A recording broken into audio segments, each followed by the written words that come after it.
আমার জামাই প্রতিদিন রাতে খাবারের পরে ফল খাবে। তার নাকি ফল না খেলে ঘুম আসে না। রসালো জাতীয় ফলগুলো তার নাকি অনেক ভালো লাগে, যেমন আম, ড্রাগন, মালটা, আঙ্গুর, পেঁপে, মানে রসালো জাতীয় ফলগুলো। প্রতিদিনের মতো আমি আজকেও তার জন্য ফল নিয়ে এসেছি, আর সে আমাকে অনেকগুলো টাকা দিচ্ছে আমার ব্যাংকে রাখার জন্য।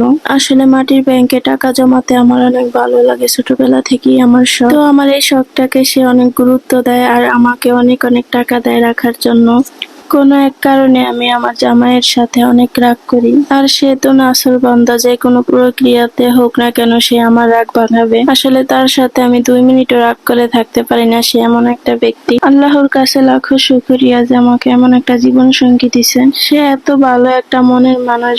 এই গহনাটা আমি প্রায় 8 মাস আগে পড়ছিলাম আমার বিয়ের সময়। এখন একটু খুলে দেখছিলাম যে সব ঠিকঠাক আছে কিনা। ওই যে একবার পরে রাখছিলাম আর দেখাই হয় না। আমার বিয়ের প্রত্যেকটা জিনিসই আমার হাজবেন্ড পছন্দ করে কিনছে। তো এইখানে আমি ভালোভাবে ধরে ধরে দেখছিলাম যে সবকিছু ঠিকঠাক আছে কিনা, না ছুটে গেছে।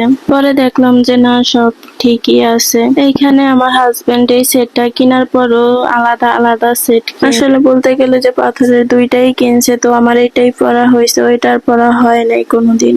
বিয়েতে সে একটার জায়গায় 5টা করে কিনছে। এমনও জিনিস আছে যেগুলো একটা কিনলেই হয়ে যায়।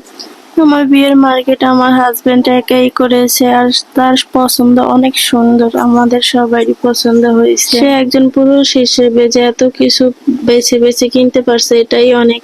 তো এটাকে এখন আমি দেখা টেকা শেষ হলে রেখে দিব একদম উঠিয়ে। এরকম আরো অনেক জিনিস আছে যে আমি একবারের বেশি এখনো দেখি নাই। আসলে রাতের বেলায় মনে করি যে সব দেখবো, আর দিন হলে সবই ভুলে যাই। আমাদের এইখানে এখন প্রচুর পরিমাণ বৃষ্টি। তো এটা রেখে আমি একটু বৃষ্টি দেখতে গেছিলাম। বাসার মধ্যে থাকতে থাকতে বাহিরে কি হয় না হয় কিছুই বোঝা যায় না। তো একটু বসছিলাম এখানে, বিকালবেলা বৃষ্টি হইতেছিল। আর এখানে আমার ননদের মেয়ে 2টা আছে, যে বৃষ্টি হলেই তারা অনেক খুশি হয় ভিজার জন্য বৃষ্টিতে। তো ছোটটাকে ওর মাকে রেনকোট পরিয়ে দিচ্ছে, আর বড়টা ছাতা নিয়ে দিচ্ছিল। সব বাচ্চারা এই পানি পেলে একটু বেশি খুশি হয়, তো সবার মতো ওরাও একটু খুশি হয় বেশি। ওদেরকে ওর মা একদম বাহিরে যেতে দেয় না, তো আজকে একটু দিল। অনেক কান্নাকাটি করার পরে আজকে একটু নামতে দিছে বাহিরে। আমি এখানে বসে বসে ওদের পাগলামি গুলা দেখছিলাম, আসলে ওরা কি করে বৃষ্টি পেয়ে।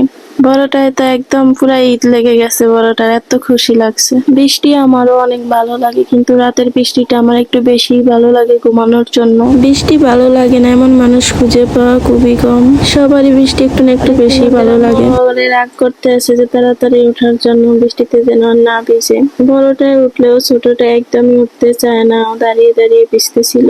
এখানে বড়টায় উঠে আবার নামবে সেই চেষ্টা করছে। বাচ্চারা আসলে কারো কথাই শুনতে চায় না। তো আজকে এই পর্যন্তই, আল্লাহ হাফেজ।